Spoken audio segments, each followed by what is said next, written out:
ఓం గం గణపతియే నమః. ఓం శ్రీ మాత్రే నమః. అంతులేని ఆకాశం కింద మహాసముద్రంలా విస్తరించినటువంటి యుద్ధభూమి. ఆ మహాయుద్ధానికి లలితాదేవి శక్తి సైన్యం సిద్ధమైంది.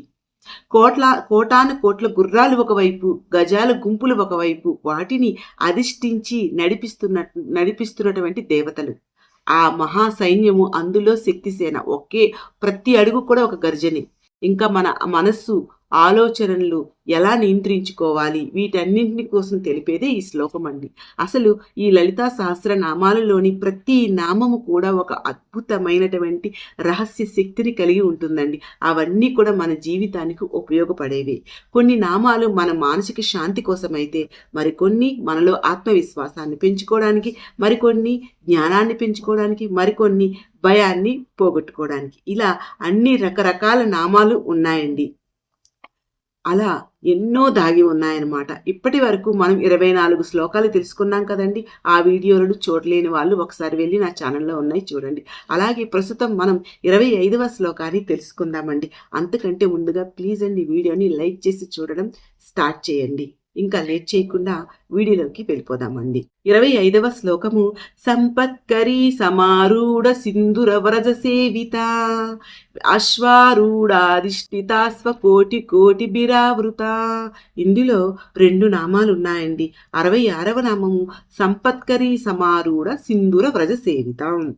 67వ నామము అశ్వారూఢాధిష్ఠితాస్వ కోటి కోటి బిరావృత. ఈ 2 కూడా 16 అక్షరాలు గల నామాలండి. వీటిని కలిపి చదవాలి. 66వ నామము సంపత్కరీ సమారూఢ సింధూర వ్రజ సేవిత.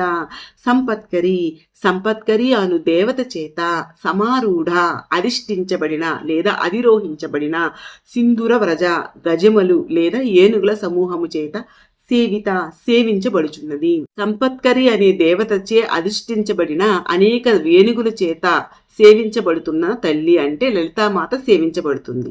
సంపత్ అంటే ఐశ్వర్యము, శ్రేయస్సు, సంపద. కరి అంటే ఏనుగు. సంపదను ప్రసాదించే ఏనుగుపై అధిష్ఠించినటువంటి దేవత. అది ఎటువంటి సంపద అండి? జ్ఞాన సంపద. రాజు యుద్ధానికి బయలుదేరుతున్నాడు అంటే ముఖ్యంగా ఏముండాలండి? సైన్యం ఉండాలి. ఆ సైన్యం చాలా బలమైనదిగా ఉండాలి. అలాంటి బలమైన సైన్యముతో రాజు యుద్ధానికి వెళ్ళినప్పుడు ఆ యుద్ధంలో విజయాన్ని సాధిస్తాడు. అలాగే ఇక్కడ ఆ బండాసురుణ్ణి సంహరించడానికి, వాడి సైన్యాన్ని ఎదుర్కోవటానికి బయలుదేరినటువంటి శక్తి సేనలలో ముందుగా ఉన్నది ఎవరు అంటే సంపత్కరీ దేవి. ఎలా వస్తుంది అమ్మ? సంపత్కరీ దేవి ఒక మహాగజంపై కూర్చొని ఉన్నారు. ఆ సంపత్కరీ మాతను అనుసరిస్తూ అశేష గజరాజుల సమూహము.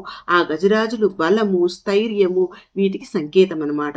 ఆ గజాల అడుగులతో భూమి కంపించింది. బండాసురుని సైన్యంలో వణుకు మొదలైందంట.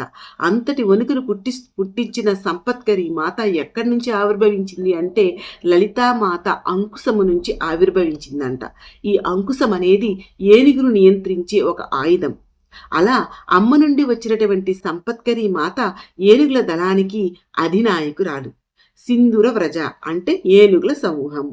గజసేనతో యుద్ధం చేయాలి అనుకున్నప్పుడు గజ విద్య అనేది అత్యంత ముఖ్యమైనది.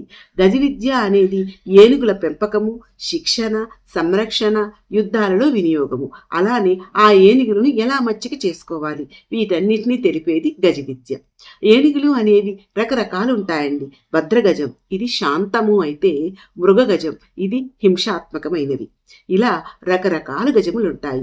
ఎటువంటి ఏనుగునైనా సరే నియంత్రించగలదు, అలానే మచ్చిక చేసుకోగలదు, వాటిని ఎంతో చాకచక్యంగా నడిపించగలదు. అలా సంపత్కరీ మాత గజాన్ని నడపడంలో నేర్పరి అనమాట. ఇక్కడ అమ్మ అధిష్ఠించబడినటువంటి మహాగజము పేరు రణకోలాహలము. ఇంకా చెప్పాలి అంటే పంచతన్మాత్రులు అంటే శబ్ద, స్పర్శ, రూప, రస, గంధములు. వాటిని ఏనుగుల సమూహంతో సంకేతిస్తారండి. ఏనుగుల సమూహాన్ని సులభంగా నియంత్రించగలదు సంపత్కరీ మాత. అలానే మన లోపల పరిగెత్తే ఏనుగుల సమూహమే పంచతన్మాత్రలు. తన అదుపులో ఉంచుకొని అదుపు తప్పనీయకుండా సరైన మార్గంలో అంటే ధ్యానము, మంత్రము, జపము, జ్ఞానము ఆ మార్గంలో సంపత్కరి మాత. ఆ సంపత్కరి మాత అనుగ్రహం ఉంటే అహంకారంతో కూడిన అజ్ఞాన సంపద నశిస్తుంది. నిజమైన సంపద, జ్ఞాన సంపద ధర్మరక్షణ మార్గంలో ఉపయోగపడేలా చేస్తుంది. తర్వాత నామము అశ్వారూఢాధిష్ఠితాశ్వ కోటి కోటి బిరావృత. అశ్వారూఢ అంటే అశ్వారూఢ అనే దేవత చేత అధిష్ఠిత అంటే అధిష్ఠించబడిన, అశ్వ అంటే గుర్రములు, కోటి కోటి బిహి కోట్ల కోట్లు ఆవృత ఆవరించబడినది. అశ్వారుడ అనే దేవత చేత అధిష్ఠించబడినటువంటి అశ్వమును కోట్ల కొలది అశ్వములు అనుసరిస్తుండగా ఆ అశ్వ సమూహము చేత సేవించబడుతున్నది జగన్మాత లలిత త్రిపుర సుందరి దేవి అని ఈ నామం యొక్క అర్థమండి. ముందుగా యుద్ధ రంగములో ఏనుగుల సమూహంతో ముందుకు నడిపిస్తున్నది సంపత్కరి మాత అయితే, అదే సమయంలో యుద్ధానికి అవసరమైనటువంటి అనంతమైనటువంటి గుర్రాల సమూహంతో సిద్ధమైనది అశ్వారుడ మాత. అశ్వము అనేది వేగానికి, శక్తికి, మనస్సుకి ప్రతీకగా చెప్తారండి. ఇంకా అశ్వారుడాదేవి కోటాన కోట్ల గుర్రాల ధనాలకి ముందుకు నడిపిస్తుంది. ఈ శక్తి జగన్మాత లలితా త్రిపుర సుందరి దేవి పాశముల నుంచి పుట్టిందంటండి. అశ్వారుడా మాత అధిష్ఠించినటువంటి గుర్రం పేరు అపరాజిత. ఎలా అయితే సంపత్కరి మాత రకరకాల ఏనుగులను మచ్చిక చేసుకొని నియంత్రించగలదో, అలాగే అశ్వారుడా మాత కూడా రకరకాల గుర్రాల పైన మచ్చిక చేసుకోగలదు. అలా గుర్రం పైన ముందుండి తనను అనుసరిస్తున్నటువంటి కోటాన కోట్ల గుర్రాల సమూహానికి నాయకత్వం వహిస్తుందండి. ముందు చెప్పుకున్నట్లుగే గుర్రాన్ని మనసుకు ప్రతీకగా చెప్తారండి. సాధారణంగా గుర్రం చాలా వేగంగా పరిగెడుతుంది కదండి. దానికి ఒక నియంత్రణ లేకపోతే కనుక ఎటు పడితే అటు పరిగెడుతుంది. దాని మీద ఎవరైనా మనసు ఉండి పరిగెడితే అప్పుడు ఆ మనిషిని కింద కూడా పడేస్తుంది. దానికి వేగం అనే శక్తి ఉంది, కానీ దానికి సరైన మార్గంలో వెళ్ళటానికి దాని చూపు అన్ని వైపులకు పోకుండా దాని కళ్ళకు అడ్డంగా ఒక కళ్ళాన్ని పెడతారు. ఎందుకు? కేవలం దానికి ముందు ఉండి దారి మాత్రమే చూడాలి అనే ఉద్దేశంతో తన కళ్ళకు కళ్ళెం అనేది పెడతారు. దానివల్ల అది అన్ని దిక్కులకు పోకుండా సరైన మార్గంలో దానికి కంపిస్తుంది అనమాట. ఇది మనస్సుకు కూడా వర్తిస్తుందండి. మనస్సు కూడా కళ్ళెం లేని గుర్రంలా ఎక్కడ పెడితే అటు, ఎటు పడితే అటు పరిగెడుతుంది. అలా కళ్ళెం లేని గుర్రాన్ని కూడా అశ్వారుడా మాత సరైన మార్గంలో నడిపించగలదు అండి. ఈ గుర్రాన్ని ఇంద్రియాలు, మనస్సు వాటితో పోలుస్తారండి. ఇంద్రియాల ద్వారా మనకి కోరికలు పుడతాయి. కోరికలు అనేవి అనంతమైనవి కదండి. వాటి వల్ల ఎప్పుడు కూడా మంచి జరుగుతుందా చెప్పండి? అవి అసలు సరైనవేనా? వాటి వల్ల ఎప్పుడు మంచి జరుగుతుందా? అవి అసలు సరైనవేనా? మనకు అవసరమైనవేనా? అవేవి మనకు తెలియదు. కానీ మనకున్న ఇంద్రియాలు వీటి వల్ల మనం చూసిన దాన్ని బట్టే మనకు రకరకాల కోరికలు పుడుతూనే ఉంటాయి. మనస్సు, ఇంద్రియాలు గుర్రం వలె వేగంగా పరిగెడుతుంటే దానిని కట్టడి చేసి సరైన దిశలో నడిపించేది అశ్వారుడా శక్తి. అంటే అశ్వారుడా దేవి అనుగ్రహం ఉంటే గనక మనోనియంత్రణ అంటే మనస్సు నియంత్రితమై సరైన వాటిపై దూసుకెళ్లే శౌర్యము లభిస్తుందండి మనకి. ఎలా అంటే రావణ యుద్ధములో ముఖ్యమైనది వానరసేన. వానరులు చాలా శక్తివంతులు, కానీ వారు నియంత్రణ లేకుండా ఉంటే వారికి ఇష్టం వచ్చినట్టు చేస్తారు.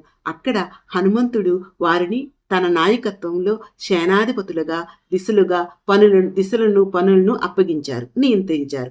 వానరులు వారి లక్ష్యాన్ని చేరుకున్నారు, లంకపై విజయాన్ని సాధించారు. అలాగే అశ్వారుడా శక్తి అనుగ్రహంతో మనస్సు, ఇంద్రియాల నియంత్రణలో గొప్ప విజయాన్ని ఇస్తుందండి.